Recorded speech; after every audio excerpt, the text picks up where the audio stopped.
Hello, and welcome back, everyone, to another episode of The Power of Stories with Doctors Schuster and Oxley. Today, we have a longtime friend, former colleague as a guest, and we were talking to her last week about what she might want to talk about.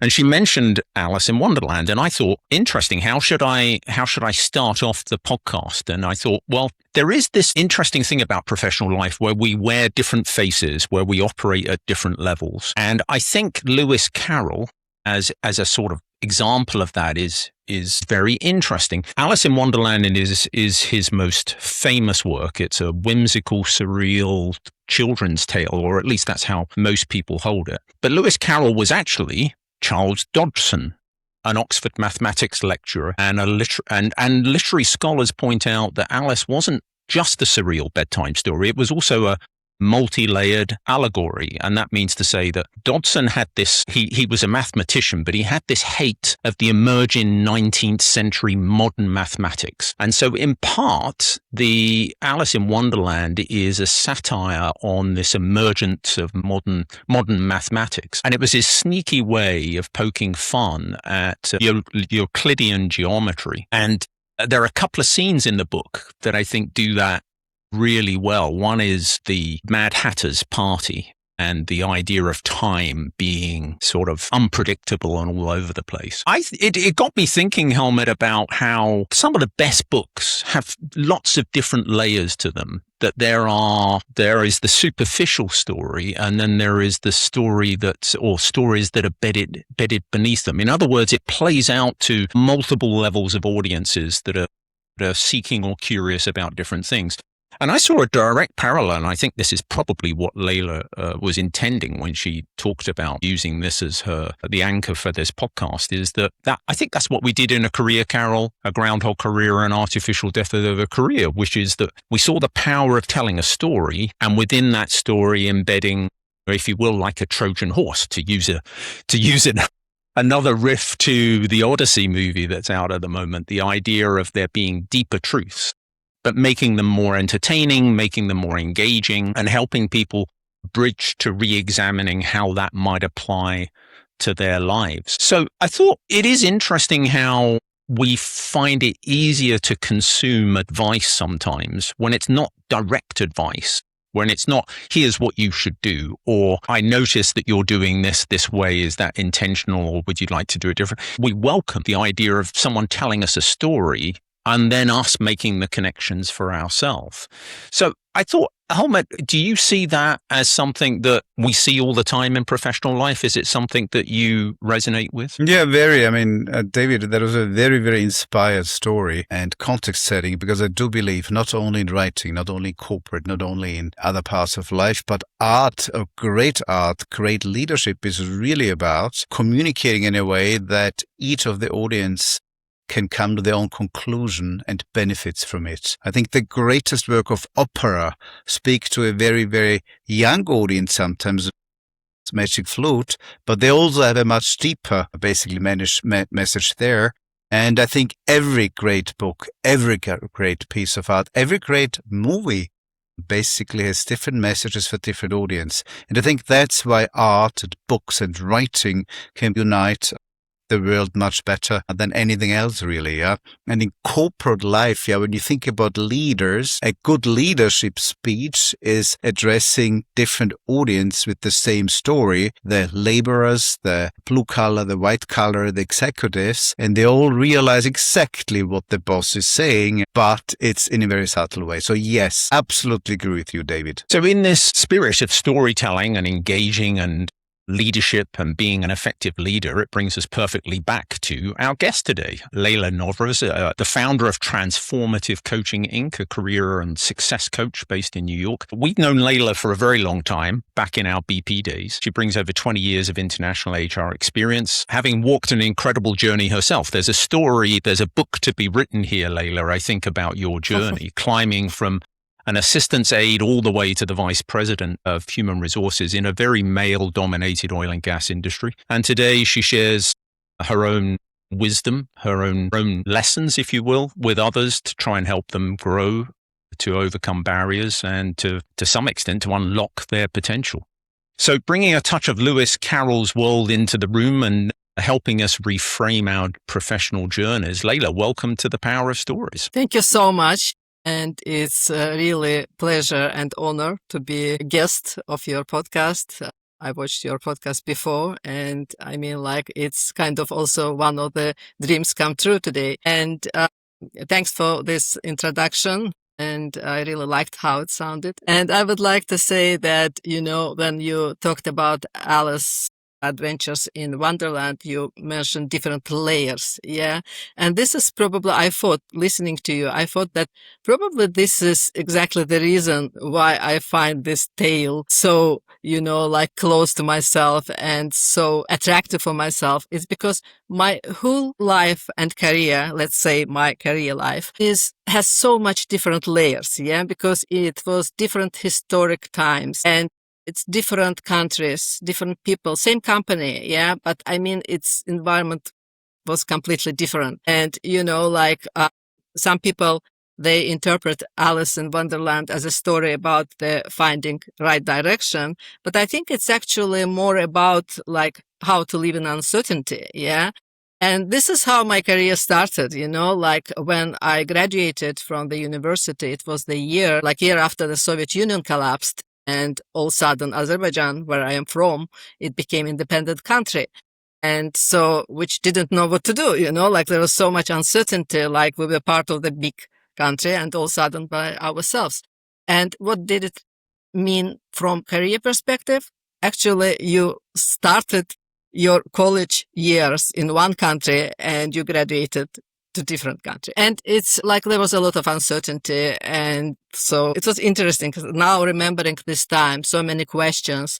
But it was all good for me because, the changes which happened, they worked well. I graduated from the University of Languages because I was in love with English language. I wanted to learn English literature and language. And this is the reason why I went to the University of Languages. And actually, many people around me, they were telling, what will you do after you will graduate? Like just, English and what does it mean? You don't have profession. But it's happened that when I graduated, and as I say, Soviet Union collapsed and foreign oil companies started to arrive into Azerbaijan, and they were looking for people who speak English more or less a little bit. And this is exactly the year when I graduated.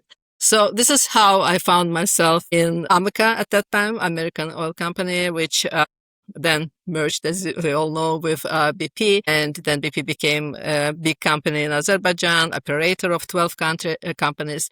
And so, I mean, like, I went to this university just to learn the language, yeah, and then I started my career. It helped me to build my career. And then years after that, I moved to HR and I started building my career in HR.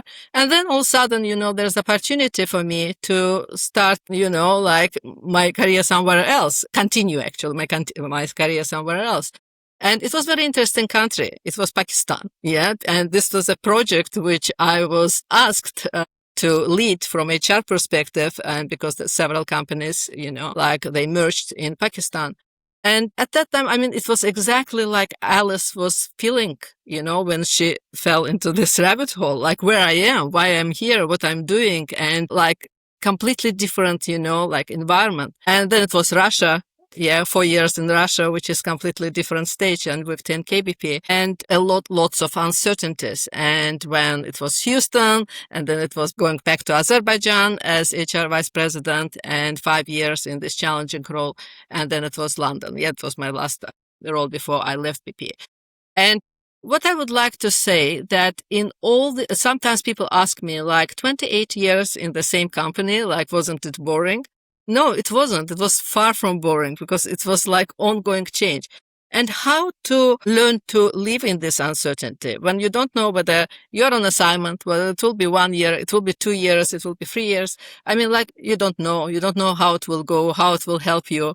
And one thing what I've learned, I mean, through all these years, that without trying to find your way out immediately, you need just move. This is what takes you somewhere. Because if you remember in Alice, one of the famous quotes is that it takes you all the running you can do to keep in the same place. I love this quote. I always use this in my coaching. I say, even to stay in the same place, it takes you all the running. Yeah. If you won't run, you will go back. And it's amazing that this was written like 150 years ago, more than 150. And you may think that like at that time, life wasn't that dynamic, but it looks like it was, because you know how this quote even was born. But today in our world, in our crazy dynamic, that's all just becomes so, like real, like really. I wake up every morning and I think, have I missed something? Is there something that's going on in the world I'm not aware of? And it's with technology, AI, with all the, new generations, like being very different with each other. Isn't it a wonderland like we are today? And this is, kind of my mission as a coach today, because, I probably missed this part in my story that I left PP in 2021 and started, as David, you mentioned, my own transformative coaching company. And so this was another big change, because, being completely on your own without big company behind you, supporting you, and I remember, probably I'm jumping from one subject to another, but this is very interesting thing to mention probably, is then I started my coaching, and many people thought that, oh, okay, with all my experience, I feel so confident and I can now, just it's smooth transition. It wasn't, because even, initially to put my reel out, to start, sharing my messages, it was so different to my previous corporate life, because I did a lot of public speaking and presentations, etc. But this was on behalf of the company. And then all of a sudden I'm sharing on behalf of myself, as Leila Novras. And this was another big change. And this was another, adaptations, another moment when I was thinking, okay, like Alice, am I getting mad? What's happening here and what is the right way? And I think that I use a lot of Alice and Alice in Wonderland quotes in my coaching today, because I think they help you. They help you to understand that this is life, and life is uncertain, and find your way through this uncertainty.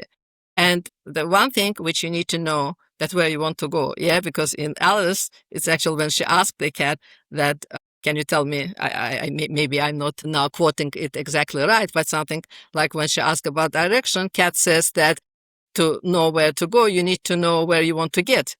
And this is the question which I ask today my clients, like when they ask me for advice, what to do, what to study, I say, okay, let's start from there where you want to be. So Excellent. Where you want to get to. Yeah. That's great. We typically ask a few questions of our guests just to share a little bit of a background and bio, and Helmut really enjoys doing that. So I enjoyed doing that. I'm ready. No, and Leyla, this is more about the audience to know the private side of you. We have heard a lot about your professional side, but let me start here. You moved to New York, and I think you're very happy there. What is your favorite restaurant in New York, in Manhattan? But let me tell you, my God, that's so difficult, because so many good restaurants. It's just think about that. But there's one thing in the questions I really wanted to hear about more from you is what is the thing you're missing most about your corporate life? Because as you said, you had 28 years corporate career, very, very distinguished career. And now you're this very successful coach in New York. So what is it that you're missing most? it may sound very odd, and probably you may not believe me, but I can't say that I miss anything. I think I appreciate a lot of things. Probably this is the right word to use, because when I think about, what I miss, people, of course, people who became my friends, but I don't miss them because they are still around me, like I'm talking to you right now. And I have, among my friends, I have so many ex-BP, current BP employees. Right after the podcast, I will have online book club with my BP gang. And this is why I can't say that I miss them, because they are still there. I can't say that, I miss the nature of the work, like what I've loved in my job most of all, it was coaching. I loved coaching people. I love coaching leaders. And women. I like to work with people, try to help them to have successful careers. And I continue to do that. So I appreciate this experience. I appreciate this learning, but I don't miss it because it's still in my life.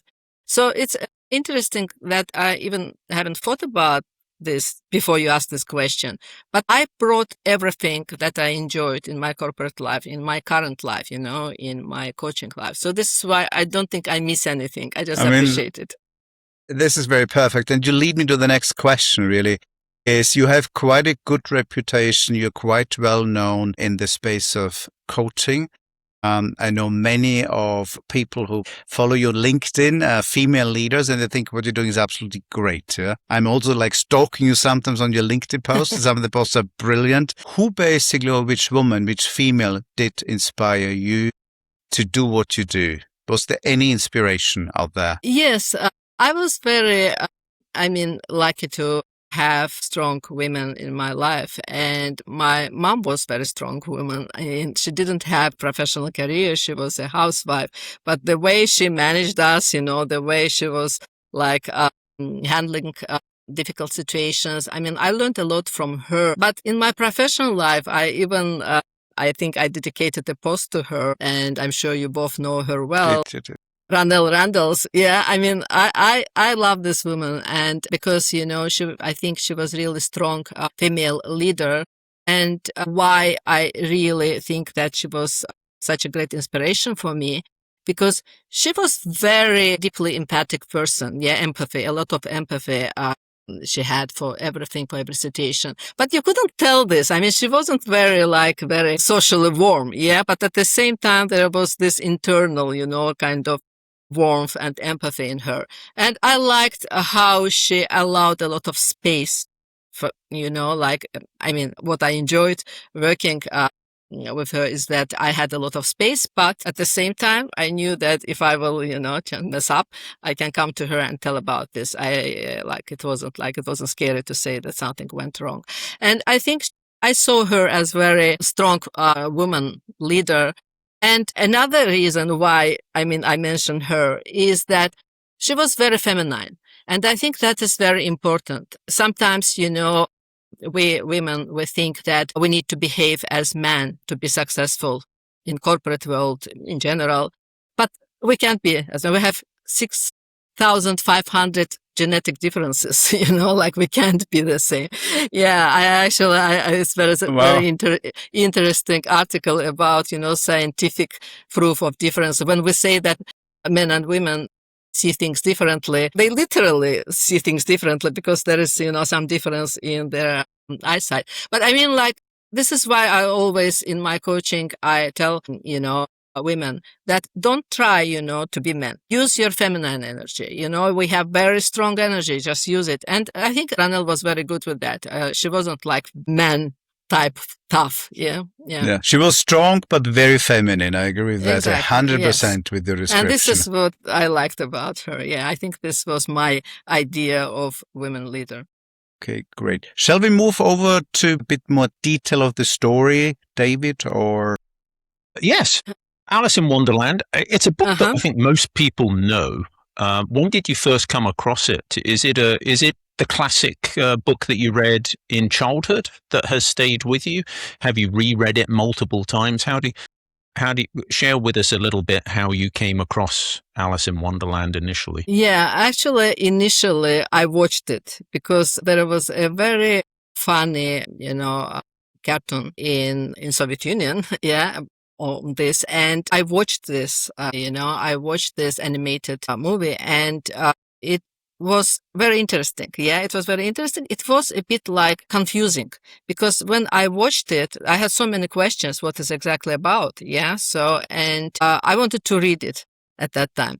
But my father, he was very much into inspiring us to read books. And I told him that I want to read this. I went to find this book and read it. And it wasn't easy at Soviet, time to find all the books you need for kids. And he went into the length of trying to find out where, he can get this book. And he got it for me. And it was very precious for me because, I wanted to read this book and then, he found it to me and brought it to me. And I read it. I probably understood 25% of it. Yeah. Somehow I liked it, but I didn't get most of the, things. And definitely I didn't understand the deep meaning, because I mean, like, it's children's story, but it's not at the same time. Yeah. There are so many, like, lessons in this book about change, identity, leadership.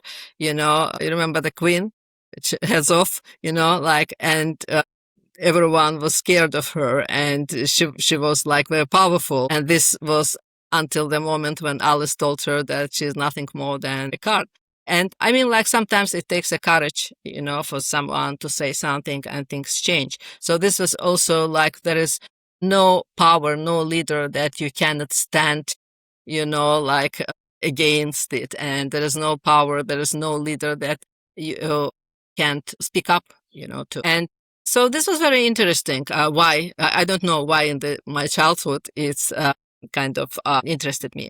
And then I forgot about it, honestly. I didn't think about Alice much until I started to work in Russia, and with all the uncertainties going on, all sudden, subconsciously, I started remembering some of the quotes, and preparing for this podcast, I actually put down some of the quotes. And if you don't mind, I know you know them, but I'll read them. It's like, I know who I was this morning, but I've changed a few times since then. Yeah. So I throughout the day, living different emotions, different situations. And like, I thought that, this is really, it's real. It's reality. We change even throughout the day. It's not like we're changing like throughout our life, because we can wake up with the thoughts, and with the plans. And then all of a sudden we think, okay, this is irrelevant. I'll do something else. I will go to different place. And also, another one is that you don't know much, and that's a fact. And it's quite often I remember this when I think that I'm sure this is how things work. I'm sure this is the situation. This is how you need to act in this situation. And then, I remind myself, actually, you don't know anything, and this is the only fact. So you can try and see. And this helps me to make decisions. Yeah. Because when we make decisions, we try to find the right decision. But what's the right decision? Yeah. We don't know what decision is right or wrong until we make this decision, and then we see the consequences. Yeah. And this is why, like, making the decision from the point of view, you don't need to have 100% of information. You don't need to have the full picture to make decision. You need to get some information. Yeah, it will be reckless just to, take any decision without checking some data, facts, statistics. I don't know.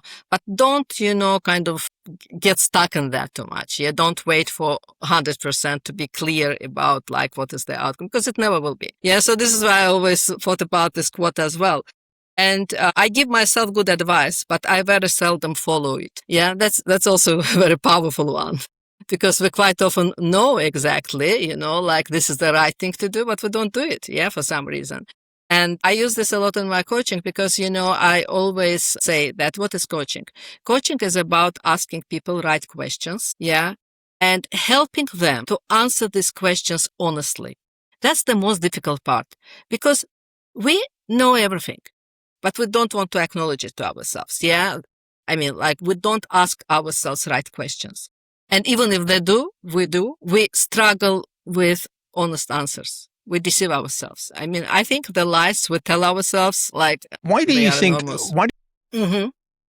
And it's fascinating to me, the power that the story has to embed some of these quotes and some of these reflections that seem to stay with you so strongly. So why do you think it is that Alice in Wonderland as a story stays with you longer than, something else from a school teacher? Yeah, that's a very good question. And actually, since I reread it in Russia, and it was probably in 2003 or 4, after that, I read it 3 more times.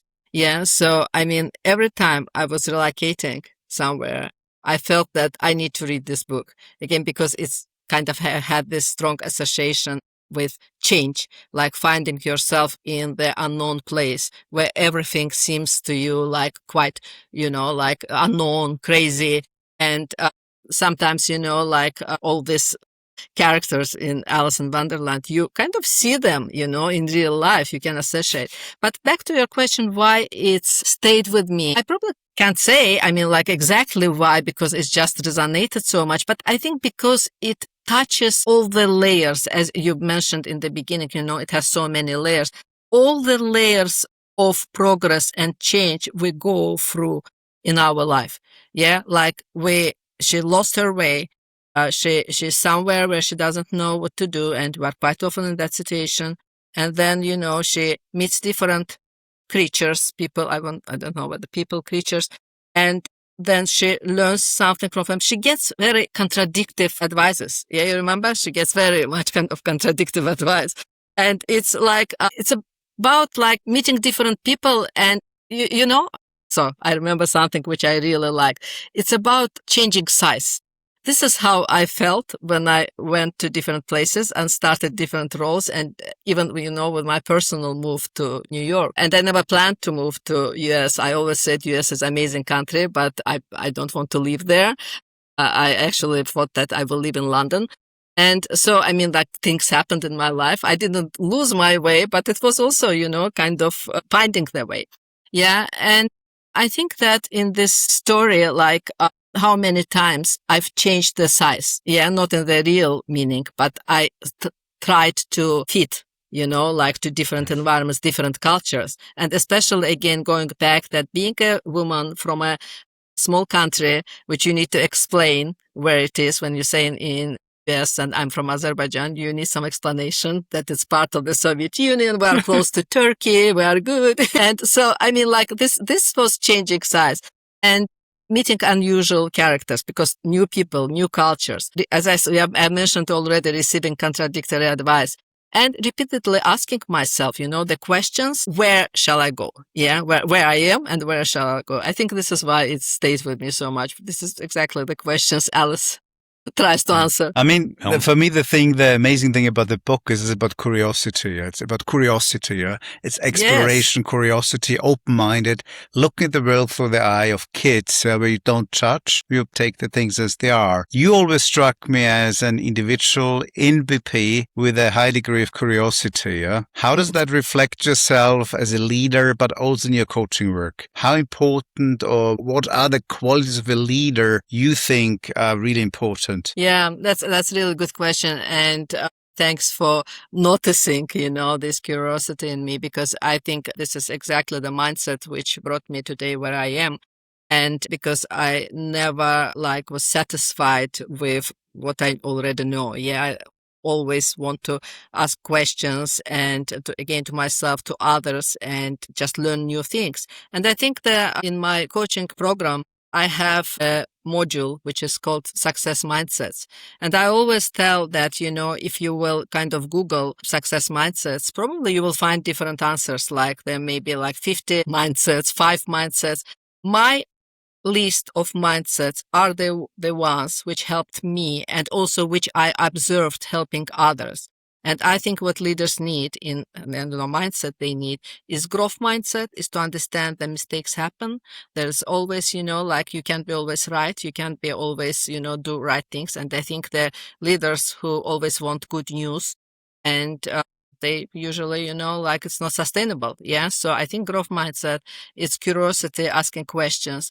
It's the one which I actually learned. It wasn't very natural for me. It's asking for help. That's very interesting one, because you think that what's difficult in asking for help. But, sometimes it is. Sometimes we think that we bother people and this is why we don't want to ask for help. Sometimes we think that they may think that we are weak. But I think the good leader always asks for help from team, from peers, from others. And it's accountability. I think that's probably is the most important mindset. And I always say, don't confuse this with control, because control is not good, controlling everything. That's not really great.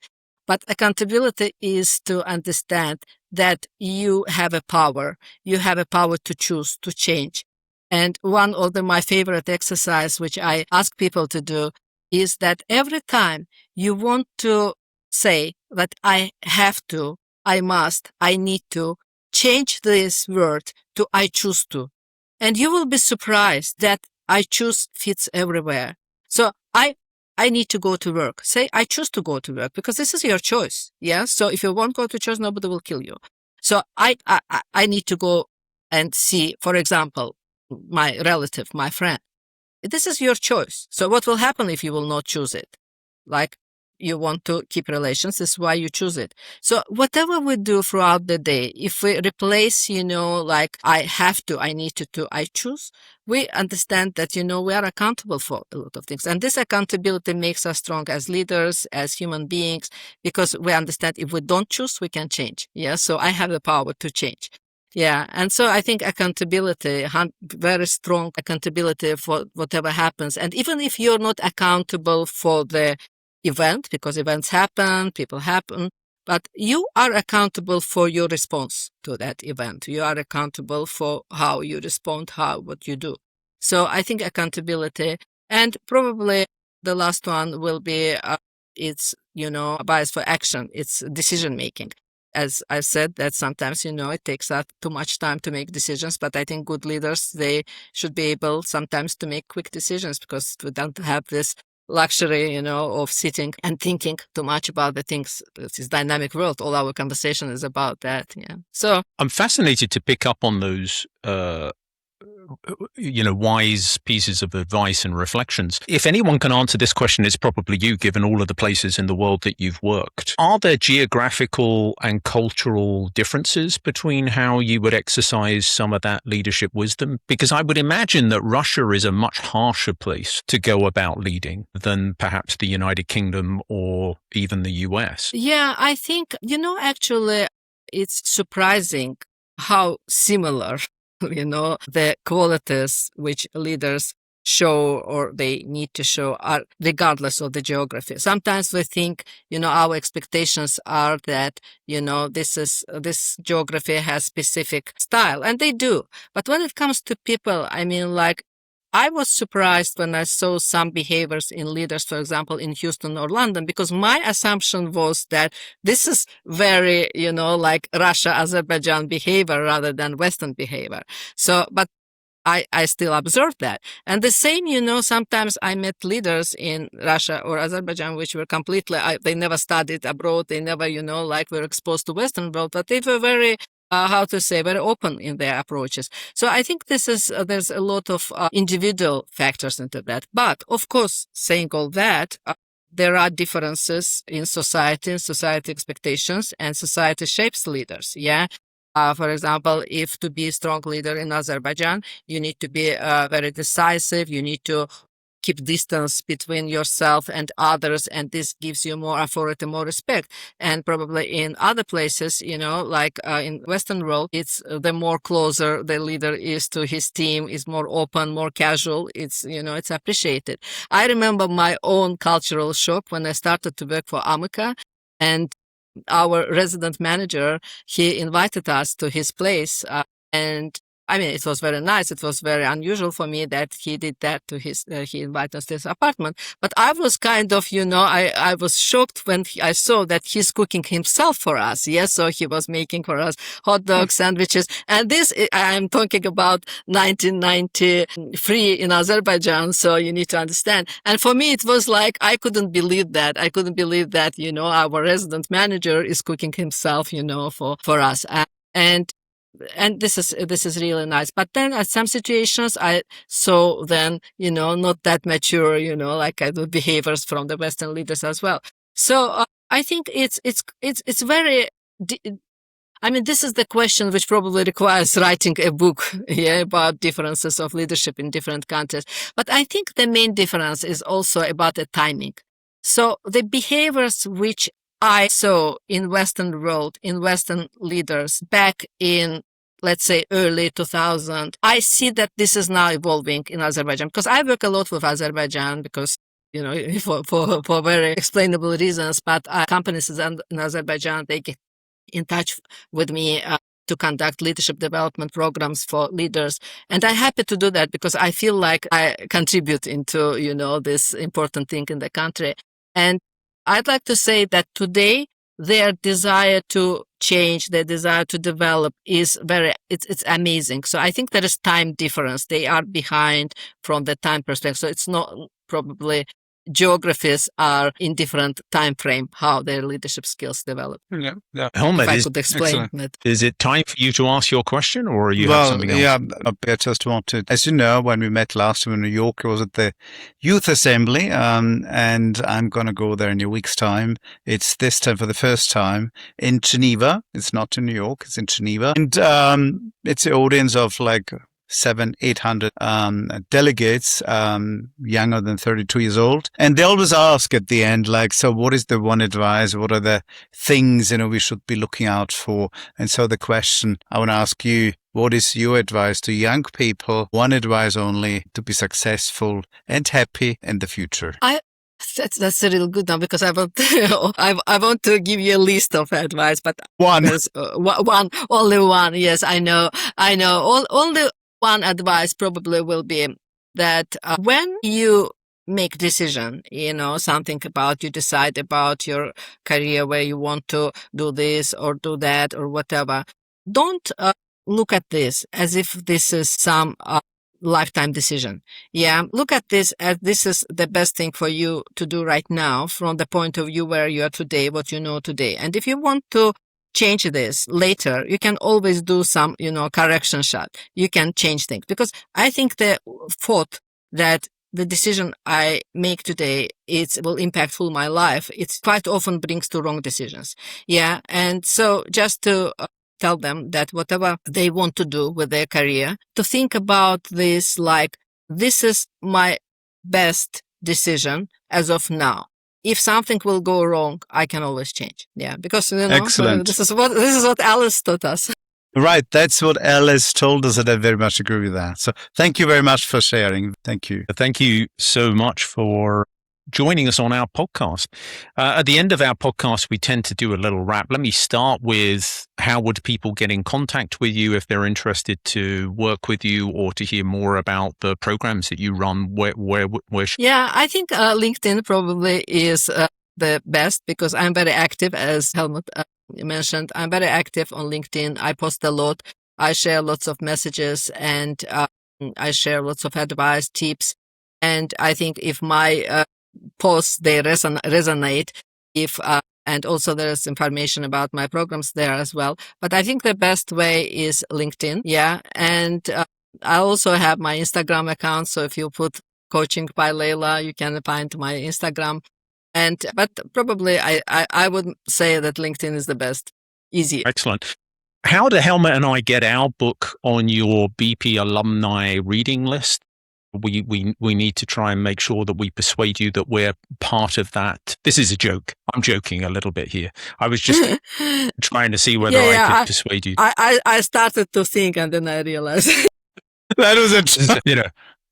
Okay, all right. So we'll put that to one side. As we end the podcast, we tend to do just a quick wrap of, if you enjoyed this podcast, you'll enjoy our other podcast. This is podcast number 30. I can't believe, Helmut, that over the space of the last, year and a half, we've had 30 guests. It's always the last conversation that I find is bouncing around my head as the most memorable. This has been certainly one of the more memorable ones. But as you reflect over the last 30 episodes or so, what do you think the summary or legacy of these podcasts are? Well, for me, it really is that every podcast is very unique in its own right. We call it the power of stories, but I never anticipated that people have such different stories and so emotional. I was also very much surprised how ready people are to share their stories, their emotions. And that, I think, was the most powerful thing. It always reminded me is people want to talk, people want to have conversations, people want to be honest, people want to be seen. And I really think, David, and my friend, I didn't want to do podcasts to begin with. I'm now the biggest fan of the podcasts because I really think it's something that contributes enormously to society. And I think that's my thing, contribute to society for a better society. So thanks for forcing me, David. Reinforces the mission, doesn't it, to try and help at least one person have a better career. If we've achieved that over the last year, then we've achieved something. If you've enjoyed this podcast, you will enjoy the books. You can see them right over my shoulder here. And We are working on book number 4. Perhaps Leyla can contribute to that in some capacity. We should take that offline and see whether... I will be happy to. And I just want to say that, I mean, like people who will listen to this podcast, and if they are fans of Alice, they definitely need to read your Artificial Death of Career, because when I was reading it, I actually thought, okay, this is also, you know, kind of Alice type of book, because it helps you to navigate, you know, your career and also, in a way, it helps you to understand that nothing, you know, is clear. Yeah. And we live in the era of uncertainty, and uncertainty is our new reality, you know, like I don't want to be among mad people. You don't have a choice. We're all mad here. You remember in Alice? And it's the same, you know, in our current world, you know, there's a lot of like, that seems like very, you're trying to stay sane, you know, and and this is, I think, very well described in your book. And I would say, as you say, every time you think that the last podcast is the best, every time I think that the last book is the best. So I think this is my favorite today. And I would advise everyone who likes Alice to read it, definitely. Including your BP alumni colleagues? Yes. Okay. Absolutely. Just checking to see whether that would... David is hard selling today. Yeah. But actually, I think some of them already, because when I posted about your book, there were lots of comments where we can find it, etc. So yeah. That's very kind of you. And we enjoy writing the books, but we do it for that same purpose that we do the podcast, which is that the mission here is to try and create a dialogue that helps people have a better career. Excellent. And if we've done that once, then we've to some extent succeeded. We're also active on LinkedIn, not as clearly as creative as Leyla, but we do our LinkedIn content and Instagram, and of course this podcast. If you haven't listened to the other 29, then you've missed out on something. The Little Prince, The Boiled Seed, and then there was the car for getting straight A grades, and there was stories of everything from Leila's constant reinvention to the founding of the Demi drinks brand. So we have quite a diverse audience, but with one thing in common, that none of us have found professional life necessarily easy. We found our own way, however, and success is a series of failures followed by reinventions. And this podcast once again reinforces that momentum and movement and continuing to test yourself and stretch yourself is ultimately the best piece of advice that we could share. So Leyla, thank you once again for joining us. Thank you so much for inviting me. Helmut Schuster, final words, my friend. No, just really big thank you, Leyla. We've gone back so many years and you're always an inspiration, and I hope we stay friends for a very, very long time. Thank you so much. With that, Thanks. Goodbye, everyone.